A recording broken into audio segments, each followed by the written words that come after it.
This site was blocked because it may contain unsafe content and can harm your device or compromise your personal info. Like cooking, everything has a recipe. A set of instructions to follow in order to gain a certain result. Music is no different. Be it ingredients for a dish, a set list for an amazing show, Or a release strategy for a successful launch. these are all recipes. Hi, we're your hosts, Sean. And I'm Brandon. Come and join us in our kitchen as we go through the Music Maker's Cookbook. Let's get cooking. Welcome to the Music Maker's Cookbook, the podcast that helps independent artists cook up recipes for success in the music industry. I'm Sean, I'm Brandon. and we're talking about websites today. Yeah. Yeah. I like Musician, should you websites. have one? Yeah, I know you do. Websites are fun, dude. Your website looks sick. Dude, no, yours looks good too. Appreciate it. I need to expand. I want to add more of a blog section, a resource section like yours does. Yeah. Because your resource section is super tight. You should check it out at Studio It's 22 okay. Recording. I copied off of Brian Hood. Shout out to Brian Hood. So just letting you know now. But yeah, you got some killer resources on there. Thank you. Yeah. Thank you. Yeah. No, I love my website. I've spent a lot of time on it. Maybe too much time to some people, but I wanted to learn WordPress pretty well. Mhm. So it gave me that opportunity as an excuse to kind of maybe bridge the knowledge gap and work on something productive for the studio at the same time. Yeah, because WordPress has a lot of creativity into Yeah, it. it We're kind does. of peeking behind the curtain already. We are. We should. Let's today we're back going to be up. talking about bands, artists. Should you make a website? Why you should make a website? How to make a website? Yada yada yada. There's Yep. plenty of reasons why you should. Plenty of resources out there to learn skills on how to do it. Things you can check out. So And we're not going to go too deep into I was the going to say, weeds. we're not going to teach you how to make a website No. or what to include maybe even on your website, but we're going to give you some general tips and why you should have one at this point. Not in this podcast episode, but if Yeah. you subscribe to our YouTube channel and leave a comment saying we want a tutorial on how a breakdown on what we should have on our website. Yeah, absolutely. We might. Yeah, because I still get this question a lot from people. Should I have a website? Yes, you should. Yes. It's 2024. It's never been easier to start up a website. I mean, you have Wix, we have Squarespace, Weebly, and countless other resources for for musicians, that you can just... Bandzoogle. Bandzoogle's a good one. Yep. I couldn't remember the name. I was going to say Bandcamp, but it's Bandzoogle. Bandzoogle, yeah. You just need some kind of hub that you can attract your listeners to and keep everything in one tight, neat place. You need a landing page. You need somewhere where people can land it instead of just like streaming platforms. It's important. Yeah, a foundation, a home base, a place where you can sell your merch, a place where you can update fans with upcoming shows, update venues and people who are looking into you about where you have played before, promote your new singles, promote your music as a whole. So much you can do with a website. We're going to dive into it. You talked about how there really is no excuse. There's so many places you can make a website. Yeah. But... And mind you, these places also these days are pretty cost effective too. Like you don't have to have somebody build your website Super these cheap, days. yeah. But if you want a very nice professional looking website that functions really well, maybe consider paying somebody, I'm sure if you throw a pencil, you could find somebody that could actually do it for you these days because it's so prevalent and important to, any business, any established business these days. But if you want something that's done really well, you can splurge on the money, but you don't have to. There are cost effective ways to getting around it and design effective ways to get around it. So if you don't have an eye for it, there's templates out there, throw up a couple pictures and then put in information, you're good. Exactly. Yeah. And it may be smart to, even if you do hire someone to do it, to use one of these basic platforms like Squarespace and Wix and whatnot. So that way, when their job is done, you still have access to everything in the back end. You can change images, update your stuff. You don't have to hire somebody to come in and make all these changes. Because the website maintenance, that would be expensive. It can be very expensive cost over time. 100%. Yeah. So quick hack. Use one of those resources and just hire someone with a better eye of how websites work, the flow of it. Absolutely. Someone who might know what pages you need, how to make hidden pages, document a file of different links. Especially you can work with a designer on these are our colors that we're going to use, our primary, secondary, tertiary colors. Get that all laid out so it all fits together. I mean, you should definitely, if you don't have a solid brand design for your band in total, talk to somebody about that before you even start your website. So that way you either have an idea when you create your own website, or you can give it to somebody, if you want to hire them to work on your website, a set of guidelines. Yeah. And one, it will just make everything look more cohesive and together. Like we use these kinds of fonts, we use these kinds of font sizes. Yep. Branding decisions right there. Exactly. Yeah. And that's incredibly important on a website to make sure that it fully does represent your music. Yeah. If you're a heavy death metal band, you don't want the classic Squarespace template where it's a white background and some light beiges and those kinds of colors, a lot of earth tones. No, you want that shit dark and edgy and a bunch of different You want the frames around the pictures and the text. You want it to all represent what you're trying to do. Exactly. I mean, like a lot of this does deal with branding. You have to be able to communicate an effective story to your listener and maintain that brand awareness while you're building your website. But this is like one of those things, like Sean said, if you're looking to do that, then people that build websites can help lead you to this, you know, where opposed to if you're doing it on your own, sometimes you can get lost in the weeds and your designs become very busy or maybe not busy enough very quickly. Or too standard, too reliant on templates. Exactly. So like definitely two sides of that coin for sure, like 100%. So you make an excellent point. Yeah. Another thing to keep in mind when you're starting off and you are making your first website is the saying, it's better done than perfect. Yeah. Because especially if you've never made a website before, if you don't have a lot of these design philosophies sorted out throughout your whole branding of your artist in general, it's going to take iterations. You're going to make changes almost every other day within the first month of your website coming out, because you're going to learn things, try new things, have people, fans, friends, other artists see it and give you their feedback on it. But it's better for it to be out, so that way you can start accruing SEO. You can get them out there. People know a place that, like, you have something that ties back to you. Yeah. Because we're going to dive into it more in episode 52, where we dive into SEO. It's going to be our year celebration. Yay. No, episode 50. Episode 50 is going to be about SEO. Yeah. Where you want, like, it takes time for that to grow. It can take months to years for it really to take effect. So the longer you can have it, is there's so many more benefits to it versus just it has to be perfect before we release it. My girlfriend is a graphic designer. She does logos for businesses, but she also does website design. Yeah. And she's worked with a couple businesses and a couple clients, and she had one that she finished the website, got full approval, it was done, and then a month or two later, she got a call back saying, hey, I want to add this to my website. I was like, okay, cool, whatever. Well, here's my price to keep me on retainer for website maintenance. Well, this went on for 8 months. New pages, trying this out. Would wait 3 months to get the images that were necessary that she wanted to put on these pages. And at the end of the day, every time she would make a change, the other person would go back in, alter it, and then people would say like, oh, well, it doesn't look as good, it doesn't sound as good, the magic's gone. And then she would go back to my girlfriend and say, fix it. Yeah. Well, here's the main problem. If you post a website and you publish it, there's a history there. You can back up to a previous version. Yes. Yep. She never released her website. It was never made public. For over a year of creation and maintenance, she never released it because it was never perfect. It's still not out there, and they stopped working like 8 months ago, and it's still not public. That's terrible. And that's over a year and a half of footprint that could exist online that builds SEO tags. People could look up in the area that makes her close to the top of search results for her field. It would have been way more beneficial to have a website that was already finished and completed in a fully functional form, just not perfect. Yeah, and you can always adjust it later on. So please, if you do make a website, which we think you should if you don't have one already, once you have the foundation, get it out there. That's the last warning thing I'm going to throw out. Totally agree. I have 3 things that you talked about that I want to talk about real quick. First Number of all, one, getting your website out there is super key. Totally agree with that 100%. I went through 3 different iterations of my website. I'm on my 3rd iteration right now. Actually, that's a lie. I'm on my 3rd platform right now. I went through like 5 or 6 different iterations of my website. A lot of it was just design choice. I like designing things. I think visual appeal is really cool. It's not something we get to do with music all the time, right? Because we're very audibly based at this point. So like being able to do visual stuff is very fun to me. So I was just kind of experimenting with a lot of different designs. But I always had a website out there. There was always one that was printed onto the internet, you know, so people could go to in case they needed to contact me. But I was always working on a side one in the background. And whether it was a copy of one and that I would change the template or I would change images out or whatever, there was always one active. So always make sure you have one active. And that was the same when I switched from Wix to WordPress. I had my Wix one up for that longest time, and I was building my WordPress one in the background. So that way I could publish the WordPress one and completely get rid of the Wix one when I was ready to do that and migrate over to it. Number 2, getting content for your website is probably one of the most difficult parts because a lot of that can take a pretty long time to get right. So make sure you plan ahead with that. Make sure you have the images that you want on your website. If you want a video background, make sure that video is done and ready to go and is the proper size, the proper optimization. Like I said, we're not going to get in the weeds. That's very surface level. I'm not going further than that.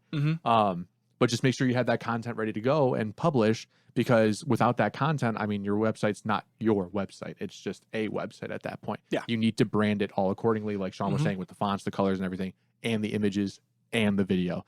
Third thing is that, what's the third thing? I don't know. There's one more. There's one more. There's one more.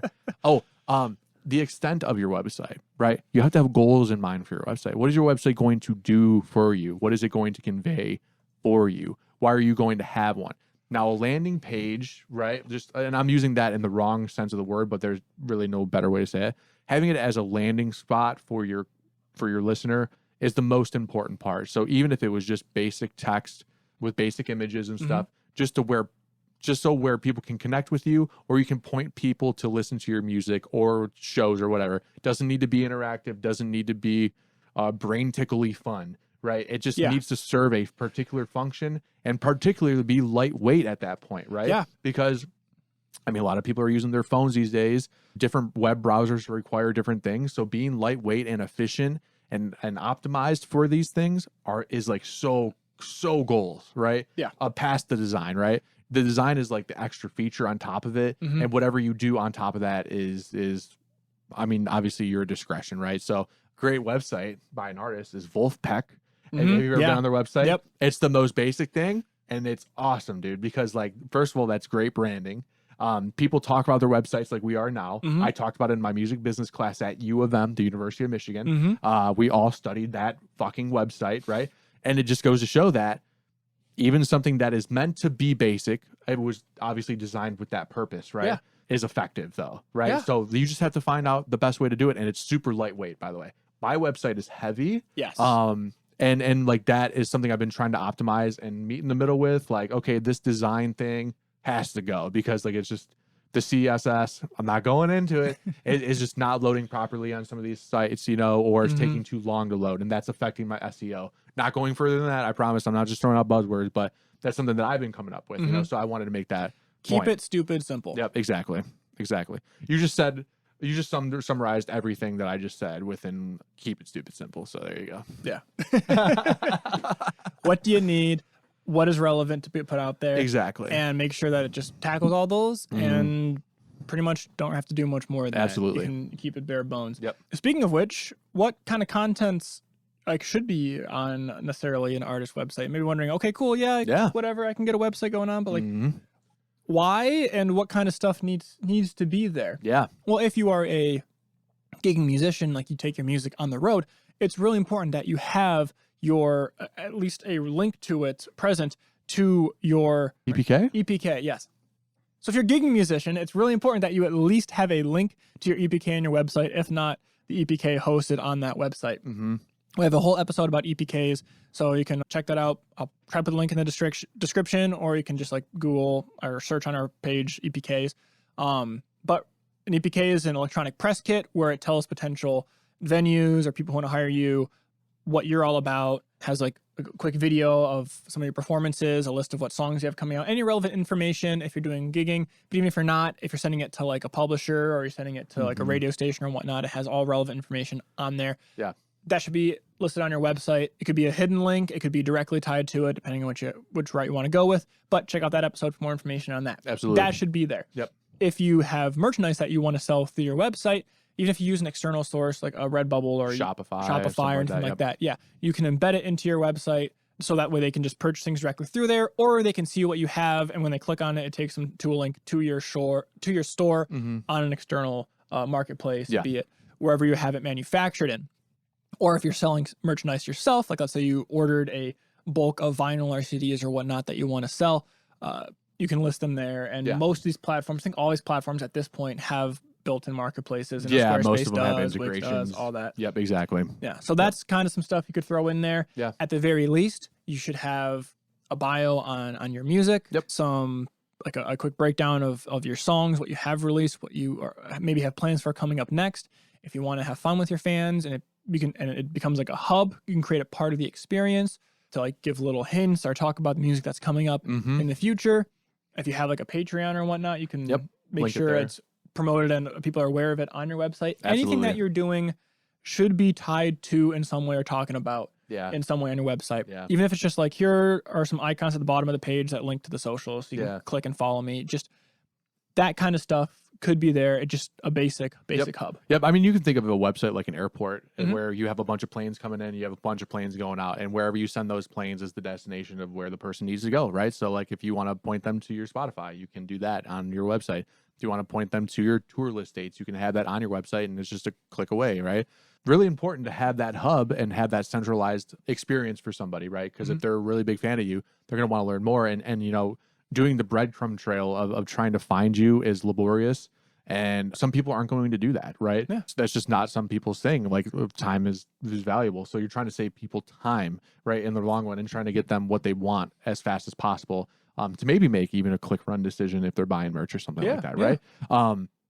So definitely a couple more things I would say to add on to your website. I would say have a back end contact list. So that could be like for press or some kind of publications, right?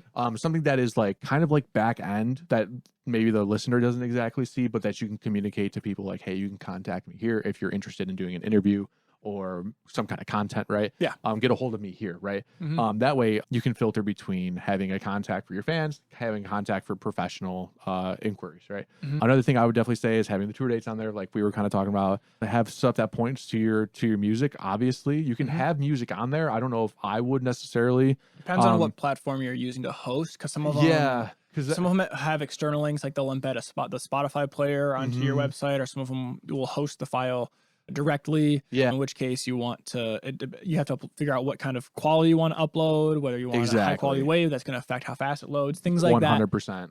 All that does play a factor into it. And that goes with videos too. Like you'd probably be shooting an external link to YouTube at that point, right? Most of the time. And you can lazy load those, so those actually pop up relatively quickly for people. So you can include video content on there. It's the music content that's a little iffy because it's not a full experience if you're listening on SoundCloud through an embedded player. It's like shitty quality, right? And it's just better off you just send them to somewhere where they can enjoy it on their own platform of choice at that point, so they can add it to playlists and interact, you know. Speaking of, please never do autoplay music or videos. Oh my god.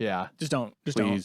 It's just annoying in 2024, maybe in 2001, maybe, you know, when the websites were like blossoming at that, when, you know, after the bubble and everything, and everything was blossoming. Maybe that might have been okay. Yeah. But even then it still pissed me off, and I had to turn off the speakers, like, you know, the external monitors, you know. So I was like, don't do that. Like it feels scammy. Yeah. You know?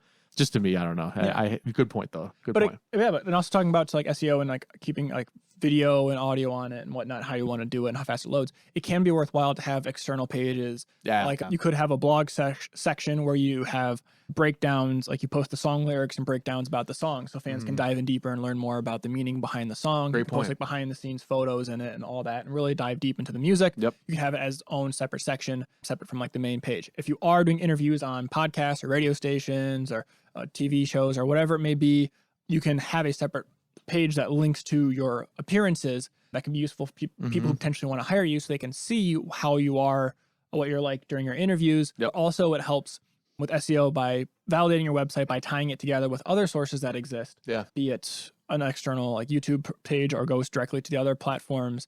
That can be beneficial. But as we mentioned, an EPK, like if you're doing things like that, dive deep into that. You definitely need to have something like that on there. Absolutely. I'm just going to be redundant and throw like that back bare out minimum, you know. And like we have this written down, and like the reason why that is because if you don't have like that regular maintenance, that regular EPK that you keep up with, it can cost you opportunities and money in the long run, right? It can also cost you an SEO, right? Which is what Sean has talked about, the search engine optimization, if you're not updating your website routinely. And this is why it's important just to get a website out there, because you're going to have to do maintenance anyways, right? So you might as well just get it out there and do the maintenance as you go, because you're going to have to update it eventually. And like Sean said, maybe multiple times a week or maybe multiple times a month. But I want to go back to that, like kind of like the opportunities point, because we had talked about this before the episode. So what kind of opportunities could it cost somebody if they don't keep up with their website? So in my personal experience, I have been part of a company that does local community concert series, as well as some other events and whatnot. And there have been certain times where we get requested by fans or people to add certain bands to the ticket. So we go to their website to find out more about them. And if it looks like, oh, they haven't played a show in over a year, if they have like our upcoming shows, and there's been nothing for a year or 2 or 3 or whatever, like, well, we don't even know if these guys exist anymore. If we can't find any sort of contact information for them, we can't reach out and offer them a gig. If there's no, or worse, bad video about their performances, we do judge whether or not they would be a good fit for the concerts based on what they present and how, like, they interact with the crowd, how it performs. We dive more into that in our EPKs episode. But a lot of smaller bands, especially when they're just starting off, they'll just embed it right into their website or their Facebook pages or whatever. But yeah, if it's inconsistent, if it doesn't look finished, if it doesn't give relevant information, then we can't reach out, or we don't reach out because we don't think they'd be a good fit, and they could lose that opportunity to perform in that concert series or get that show. So that's the first thing that you could, really lose. Yeah, absolutely. And that ultimately means time and money, right? Because like if you miss out on opportunities, you're most likely not going to grow as a band, unfortunately. And if you miss out on opportunities, you're definitely not going to grow your wallets. And like you said, like if somebody sees your band and you haven't updated your stuff in a really long time, it's been like 4 years, you haven't been active on YouTube or anything, but you're still performing and doing all this good stuff, but nobody knows that, like you might get lowballed, like Sean said. Like that's the worst part of it, right? Is like, hey, come play the show for $100. It's like, well, we've been doing this for like 10 years. It's like, well, you haven't really done anything lately, so I mean, are you free? Do you want to do it for $100 or no? It's like, so it's like that kind of like give and take that you have to do, and just keeping up on regular website maintenance and just throwing a new video into the YouTube embed player, right? Like it's just something more recent and being active on there as much as you can. I'm not saying turn on comments. This isn't like necessarily a blog. You could have a blog on there by all means. But you have to maintain your website in some way, shape, or form, and that really goes for WordPress a lot lately. I mean, just in general, because WordPress has a bunch of different plugins you have to update on the regular, and WordPress stuff breaks, because like the updates and stuff. So that's the thing that I kind of am used to at this point. Like I actually have something written down in my task manager. Every week on Tuesday, I go do website maintenance and check up on it, make sure everything's good. I might not have anything to add to the website that week, but I just need to make sure that stuff is working exactly. And the plugins are updated. Nothing has failed at this point. And that helps, again, with SEO too, because Google will see that. And I'm really speaking to Google at this point because Google is dominant in this area and they make the rules. Google will see that you are routinely working on this or adding new content, and that will actually boost your the results on Google and push you up on the search engine list. And that is really important to have, especially with such a saturated internet these days. The worse SEO you have, the more useless your website kind of is in the long run, unless you're getting like a lot of draw from like Instagram and direct converting links. And conversion from those platforms is a whole nother conversation, which we actually talked about in previous episodes. Don't know which one's off the top of my head. It was the social media one, I'm pretty sure. I think it was early. It was early. It's like episode 4 or 8 or 6, something like that. Yeah. So it's a two-parter series. Yeah, definitely go and check that out if you want to learn a little bit more about conversion and getting people over from one platform to your website. But we're not going to. You can host your own emailing list off of there too. Exactly. And then once you that's have powerful. An emailing list, you can have people sign up on your emailing list directly on your website, like your true fans, where you can update them with, hey, we have a new merch drop. A new single drop, you can pre-save it here. Shows coming to, this is our new tour, book your show date, that links directly to where they can get tickets or whatnot. And an email list is something that you actually do own versus all these other platforms. So if you can host your emailing list through your website, get people to sign up, then that's honestly priceless. Yeah, it is. Yeah, because then you can push anything that you're doing directly to people who want to hear it. And, having a website as that airport. I really love that analogy, by the way. So they can take that terminal down to opt in to receive these things is incredibly important. The best part about an emailing list is that we don't abide by a governing body at that point. You are the governing body at that point. But really, I mean, I would say that the listener is the governing body because they are the ones that have the ability to remove themselves from the list, right?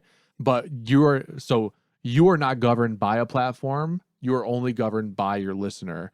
Where opposed to if you're on like a platform like Instagram or something, you are governed by the platform and you're governed by the listener. That's a lot of cooks in the kitchen. You might as well just make yourself just the one-on-one with the listener. And that can lead to a lot of great stuff, like both monetarily and career-wise and opportunity-wise, And also just relevance-wise. Yeah. If you throw social media, if you post something, not everyone is going to get it in their feed. Not everyone who follows is going to even see it. So if you're not posting consistently and frequently, a lot of people aren't getting what you are putting out there. It's true. People might not know you have a new song coming out. I mean, how many times has been like your favorite band, and all of a sudden you're going through Spotify one day and like, oh, they released a new song 3 days ago. I had no idea, but it's like your favorite fucking band. Exactly. Whereas if they're signed into your email list or they opt in on it, you can guarantee at least it is going to the mailbox. It might get put in spam, unfortunately, or things like that might happen. They might not open it because people get so many emails nowadays. It's true. But it is a direct line of communication. And that's a great point too, is that email compliance and website compliance are a really big topic too. So kind of maybe going back to our original point, maybe having somebody build something for you is a decent idea, because they should be pretty up to date on those laws. Those laws change all the time, and they're very specific on what you can and can't do on these websites. That's why you see the privacy accept the privacy conditions or whatever it is, privacy policy or cookies, consent. Just make sure that you know how that operates at least elementary fundamental standard. The more you want to do with your website, the more in the weeds you're going to get. Because these email campaigns, they can become spam or deemed spam or malicious, right? And that is a good way to ruin all the progress that you have put into your emailing list. I know I'm a part of like a few different ones. I don't know why I haven't unsubscribed from them, but I've gotten 5 emails a day from some of these campaigns, and I'm like, this is actual spam, and it seems like it's being malicious at this point. And I mean, I'm just an idiot and I haven't unsubscribed, but I know a lot of other people probably have. So that's a good way to ruin your emailing campaign. So just a little like asterisk next to it, and just to kind of read up on it, because there are those little matters that you got to kind of tend to and be careful with. Well, all this leads back to the initial point of what is it you're trying to do? What is it that's impertinent and relevant to, why you would need a website? Are you just trying to get your stuff out there, have a portfolio and get gigs? Are you trying to have a platform that's really just for fun fan engagement, so you can have people communicate and whatnot? And depending on what you're trying to do, you're going to need to look into, the laws behind certain aspects of it. The more you try to do, the more intricate it's going to end up getting. Especially with what information you're collecting. Yes. Anytime names, email number, email, any like that, it gets involved. And once you start bringing payment options into it, that is a whole nother thing. So like before you start that merch store, read up on it, because depending on how it's hosted, right, it could lead you into a lot of trouble if your website gets breached ever, right? But luckily, like Squarespace, Wix usually takes care of all the security measures and is done off platform or on their platform that is already secure, right? I'm kind of speaking to the WordPress guys out there. If you're taking the responsibility on yourself, then there isn't that barrier between you and then if anything malicious were to happen. It's kind of like why, like if you're doing music for a long time, looking into like registering as an LLC or whatnot, that's a business protection versus a proprietor, completely off topic or whatever. But if you're just functioning as a sole proprietor, then if something bad happens, you can get sued or affected financially directly. Whereas if you're an LLC, there's at least a little bit of a buffer between it. It's a separate entity.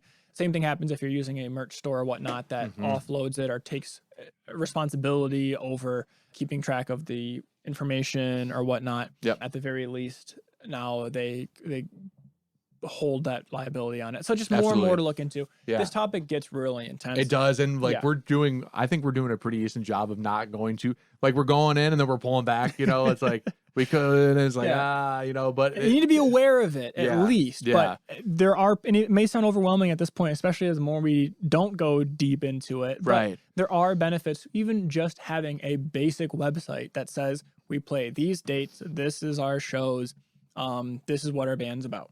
Absolutely. That's more than this is our new release. This is our album. Whatever.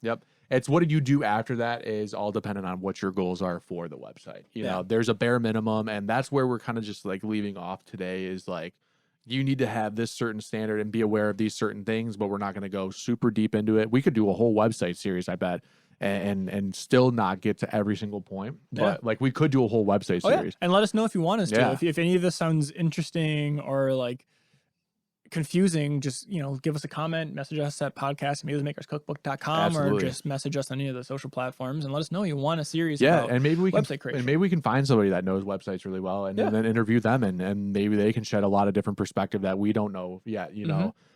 So I think that'd be really interesting. I'd actually be really curious to see if I could find somebody, so I'll let you know. Appreciate it. Yeah.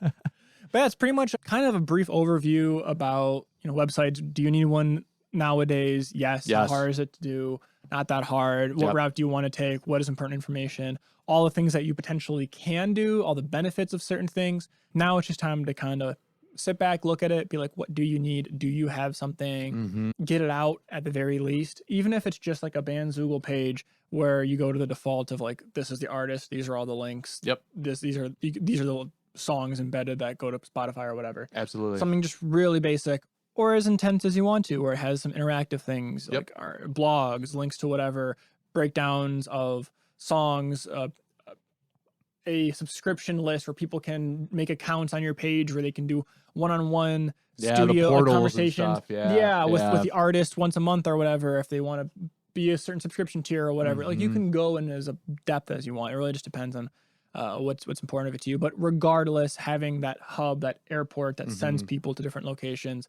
is very absolutely. It's crucial these days. Crucial.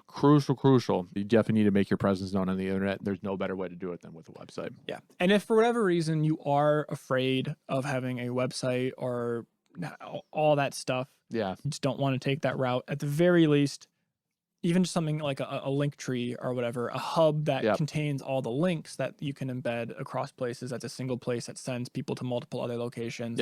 As a very, very minimum base level, it serves kind of a similar function. Absolutely. So it's like your layover for the airport. It's not your destination, but it'll get you to a spot so you can land there and then go somewhere else.